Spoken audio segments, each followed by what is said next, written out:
Welcome to Lariat TV News. Before you leave for spring break, an update from the Baylor Health Department. I'm Gracie Savage. And I'm Maren Small. Before we get into that story, a downed power line caused outages on campus. Baylor University Police and the Waco Fire Department reported a downed power line between 7th and 8th Street at Spate Avenue on Wednesday. The alert was sent out around 1:15 Wednesday afternoon, reporting that the down line caused outages in nearby buildings. Students were asked to avoid the area around Waco Hall as the Baylor facility staff resolved the issue. The area was clear by sunset. Last week, the Texas Department of State Health Services confirmed the first death linked to the ongoing measles outbreak. LTVN's Maren Small has more.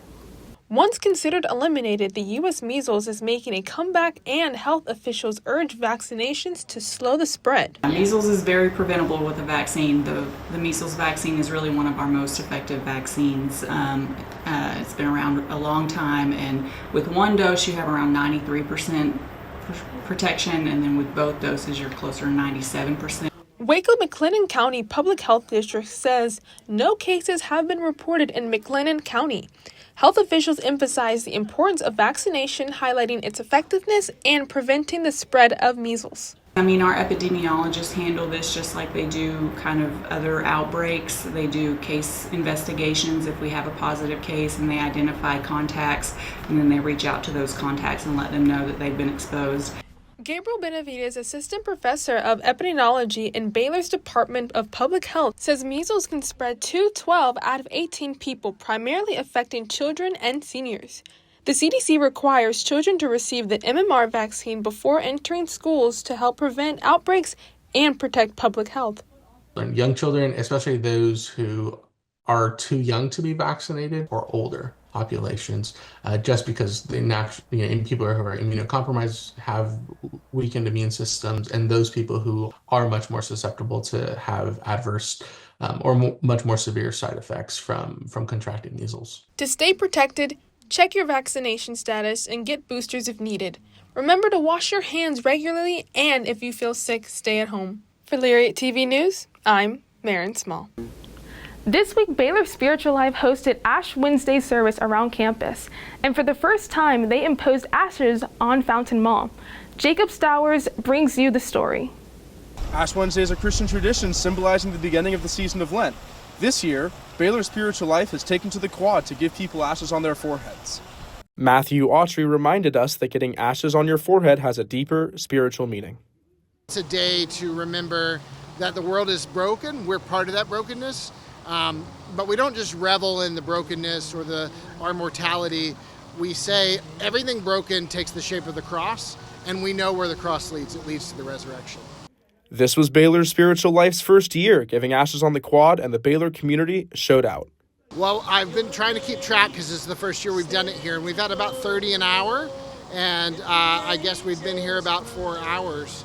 So, yeah, you have about 120 folks, I would say. Autry talked about the importance of looking to your faith while finding your path. Baylor students are mostly high achieving, very brilliant, very success oriented, and the beauty of this liturgy is none of that defines you. You are not defined by how well you're going to do on these midterms. Ash Wednesday is a day to remember the only shape of your life that defines you is the shape of the cross. For Lariat TV News, I'm Jacob Stowers. March is Women's History Month, and one organization on campus is constantly breaking societal norms, specifically in the business world. LTVN's Marissa Muniz has the story about Baylor's Women in Business. As of fall 2024, women make up about 40% of Baylor's business school. Yet despite there being fewer women in the field, the 332 members of Baylor's Women in Business have still been able to connect, grow, and navigate their careers. Vice President of Events Samantha Babino says being a member has made her time in the classroom easier. There are almost no girls in my major. There's only 2 other girls that I know that are both accounting and finance, so that has definitely been a struggle. WIB offers opportunities that can help members build their resumes and network. So we have a ton of events, including professional events where we have speakers from a bunch of different companies come and mentor us or tell us about their experience. So there are so many different ways that we can learn from them. President of WIB, Kirby Morrow, says that as an organization, they aim to create an open community for all women across campus and not just business majors. Core tenet of our organization is just building that community, having our women have the ability to make friendships and see them in the classroom, in the hallways, just really fostering that collaborative and encouraging spirit. WIB has opened doors for members, especially through mentorship. This Saturday, WIB held their Professional Development Summit and hosted CEO of Bed Bath & Beyond, Chendra Holt, as their keynote speaker. It was incredible to see over 300 people in attendance, extending from our members, mentors, panelists, a keynote speaker, just all these women coming together to learn, grow, encourage, support one another, network. WIB has grown in its numbers and is working on creating more partnerships to increase internship opportunities for its members. For Lariat TV News, I'm Marissa Muniz. Baylor University Men's Choir sang, celebrated, and reminisced last Sunday for their 25th anniversary concert. The weekend was full of festivities, including rehearsals and a banquet dinner where the choir director, Dr. Randall Bradley, announced his retirement after 25 years of conducting the choir. Sunday afternoon's concert featured 250 singers, including the current 70-member ensemble and 180 alumni who returned for the anniversary. But then Sunday, we had a concert, which featured all 250 people who came, which is like the 70 current men's choir guys plus all the alumni who came back. And it was a really good time. One Baylor student's life changed drastically after getting the flu shot. Here's her story. Imagine you wake up one day and you can't do the most basic, everyday function. Walk. It's hard to wrap your head around, right? Well, one song leader lived this nightmare back in October. Here's her story. Lindsay Whitson was like every other 21-year-old her age, healthy and active. She was a passionate dancer, but one day changed everything for her.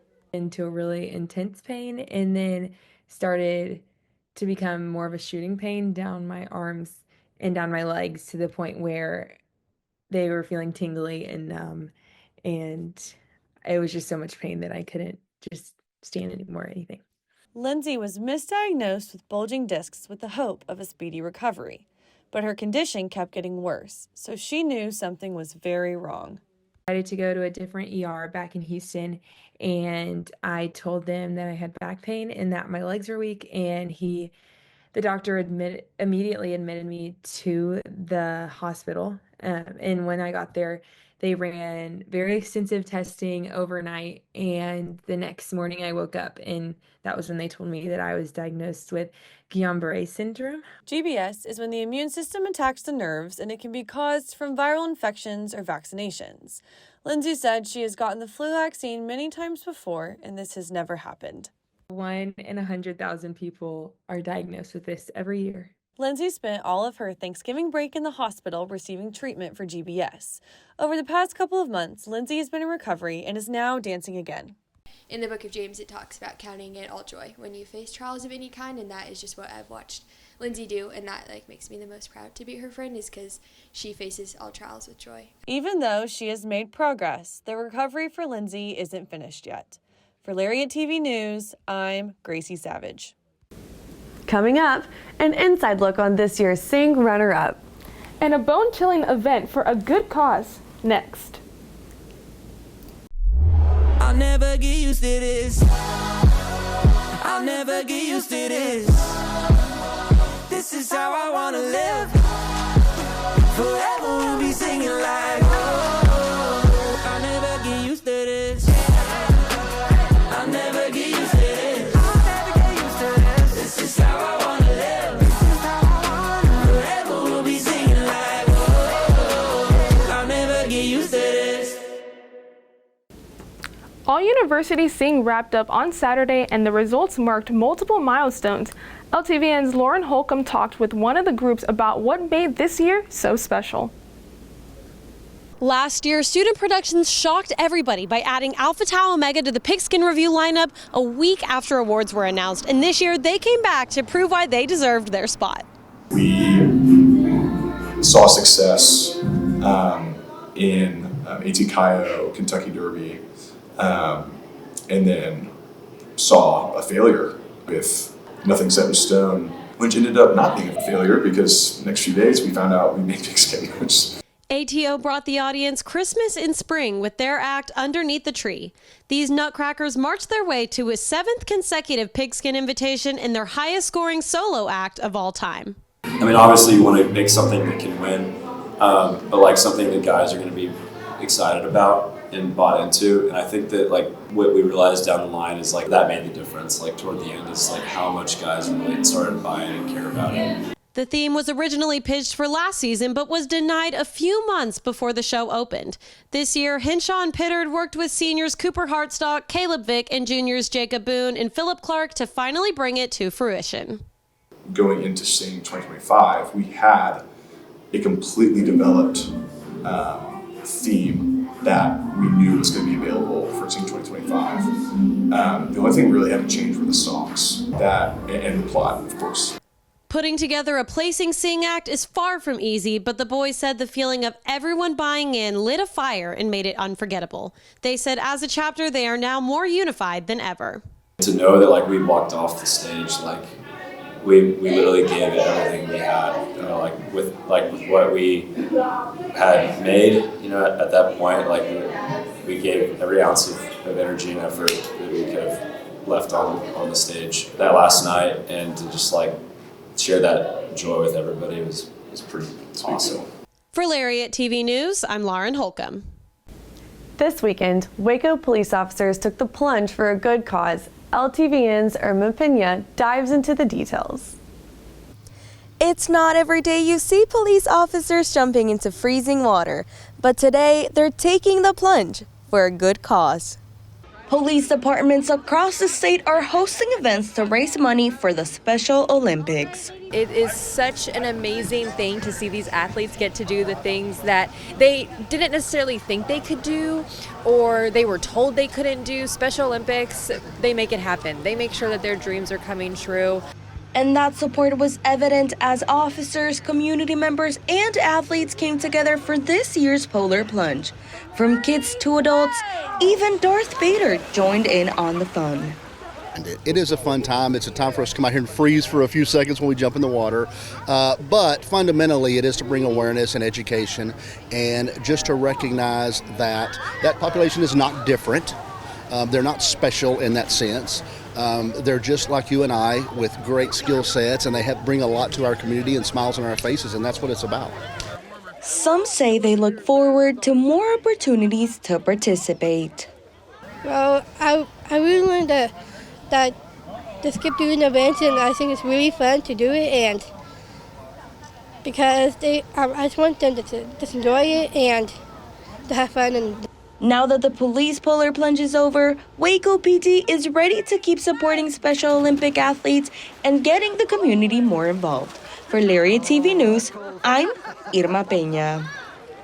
The Cameron Park Zoo is now hosting BFF Mondays. BFF Mondays stands for Bring Friends and Family. This is where a guest can purchase one admission ticket and get a 50% off discount for 2 more guests. This discount only applies for tickets bought in person at the front gates. I think it's a really great idea for young families who have a lot of kids to have something to do, but it's also great for college students who may not want to pay a bunch of money to go do a fun activity. This week, Waco Staple Common Grounds celebrated their 31st anniversary, marking years of serving the community through coffee and connections. Back in 1994, Baylor alumni Jill Mashburn founded Common Grounds Waco locations, and it quickly became a favorite for students and locals. In 2012, Blake and Kimberly Batson took over, continuing the tradition with great coffee and live music. With so many new coffee shops in Waco and new things happening, I always desired that this would continue to be relevant and fun and engaging for the current student experience. In sports, women's basketball gears up for the Big 12 tournament. And baseball stays hot in Waco. Keep it here. Let there be light. Let there be roommates and teammates and strangers who become family. Let there be marching and cheering. Let there be challenging courses and time to share. Scholarship and championships. Let there be groundbreaking and soul-searching. Let there be laughter. Let there be joy. Let there be light. 17th ranked women's basketball starts the Big 12 tournament run on Friday. As regular season champs, TCU is the 1 seed, Baylor sitting at the 2nd seed. Because of the highest seed, Baylor has 2 byes, plays its first game in the quarterfinals, playing the winner of Iowa State-Arizona State, who play on Thursday night. This week, 6 athletes received all Big 12 honors as Darren Little-Page Bugs earned first-team honors. Bella Felton was on defensive team, and Yaya Felder was named 6th player of the year. Keep that momentum going into the tournament with teams that we get to play again that we didn't beat and teams that we have beat. So just taking it serious and knowing that everyone's coming to win now. Records and all that go out the window. It's tournament time, win or go home, so we don't want to go home. Women's basketball wrapped up the regular season at a home and physical bout with rival TCU. Aiden Pham has the story. In the Big 12 regular season championship, Baylor women's basketball fell to TCU 51-48 Sunday in front of a packed Foster Pavilion. We shot the ball pretty bad tonight, but I think, our defense, we played a great game of defense, but we still got more basketball left to play. So just carrying our defense over and knowing that offense will come, we'll get in the gym and we'll put it all back together. TCU jumped ahead early, but Baylor's tough defense kept the game close. Missed shots from Baylor in the fourth quarter paved the way for TCU to extend their lead. The Bears shot just 28% from the field and were 2 of 12 from 3. I thought their defensive game plan was really good against us. I mean, they executed it really, really well. Not everyone can do that because not everyone has a 6'7" center. But I thought they did in particular a good job on Sarah Andrews, who hurt on the last time. A big push from the Bears allowed Baylor to cut the lead down to 3, but a missed shot from beyond the arc with seconds left in the game cemented TCU's first Big 12 championship. Graduate guard Yaya Felder and senior center Aaronette Vonleh led Baylor with 17 points each. Yaya came out and played. I think she had a phenomenal game. I think, the last shot that she took kind of hurt her. I think that's where a lot of that came from. But I was telling her, hey, you played an amazing game. This one shot doesn't determine you. We still got a lot more basketball to play. The loss snaps the Bears' 9-game win streak. Baylor next heads to the Big 12 tournament, which takes place March 5th through 10th at T-Mobile Center in Kansas City. For Lariat TV News, I'm Aiden Pham. Like last year, baseball played an early season series at Globe Life Field. But unlike last year, the Bears actually won a game. Before this year's Energy Bank College Baseball Series, Baylor's 0-6 games played at Globe Life. The streak extended to 7 and lost to number 8 Oregon State 4-3 on Friday. In the second game of the series, Baylor beat Ohio State 8-6 for the first win since the venue opened in 2020. Baylor closed out the weekend with a 7-4 loss against number 25 Auburn. Being a senior, it being one of the last times I'll be in here one of the last times until we get to the Big 12 tournament. But, it's fun to be here. Like I said, I'm a DFW kid, so, watch the Rangers growing up. So it's real cool to be in here, inside, under the lights. It's really awesome. After a 1-2 weekend in Arlington, baseball returned to Waco and took down Tarleton State 7-4 on Tuesday. Freshman pitcher Carson Bailey started on the mound, pitching 2 1/3 innings, allowing 2 runs with 3 strikeouts. 3 Bears had multi-hit games, seniors outfielders Wesley Jordan and Ty Johnson, along with freshman infielder Pearson Reebok. Each of them had 2 RBIs. Baylor used 6 different pitchers who combined for 8 scoreless frames. To see, 6 1/3 innings of scoreless baseball from the bullpen and give up 2 hits, punch out 8, not walk anybody, that's really good. That'll win everywhere you go. So great job by the bullpen today. The Bears are back in action this week with a 3-game series against Loyola Marymount. First pitch is 6:30 on Friday night. Softball made the championship game of the Baylor Invitational this weekend. LTVN's Clemeria Scott has the highlights. Baylor softball took on a plethora of teams this past weekend in the Baylor Invitational, but fell in the championship game to California Baptist. Friday, the Bears split their doubleheader, losing to North Texas after the Mean Green put up 5 runs in the first inning, and the Bears couldn't seem to come back. Friday night consisted of milestones in the win to California Baptist, with Carrington Dawson hitting her first career home run and putting up 2 doubles, and Lily Walker reaching 100 career strikeouts. Beaten by some really good teams too, so I think this has done its job. We're going to finish the pre-Big 12 season somewhere around 500, and be prepared as best we can for our conference season. Saturday, the Bears continued with 2 wins over Sam Houston and UNT. The first game started strong with the Bears putting up 6 runs in the first inning before Shaylon Govan hit a solo home run in the second. Saturday night proved to be a slower start for both teams, remaining scoreless until the 6th inning where Baylor got on board thanks to a single and back-to-back walks that loaded the bases. I just kind of did it for my team and just kind of took myself and my problems out of it and just kind of worked. And the leadoff spot was kind of fun to get the team going, and I think that really helped. Close out the tournament, Baylor fell to CBU in a walk-off single 2-1. With conference play around the corner, Coach Glenn Moore is able to see the full potential of the team. We're really close to where I think we can be our best when we're entering Big 12 play. Is that best good enough to win a Big 12 championship? Yet to be determined, but I think we're getting closer and closer to having, getting the best out of our pitching staff. Baylor will be on the road to take on #1 Texas in Austin on Wednesday. For Lariat TV News, I'm Claire Marie Scott. And with that, we're heading to the break, but Baylor Athletics is sticking around. So when you get back to class, make sure to check in with Baylor Lariat for in-depth coverage on your favorite teams. Back to you, ladies. Thanks, Braden. That closes out our newscast this week. Make sure you're keeping up to date while you're gone by following all Baylor Lariat socials. We hope to see you the Friday after spring break for our regularly scheduled newscast. Until then, have a safe spring break, and as always, stick 'em Bears.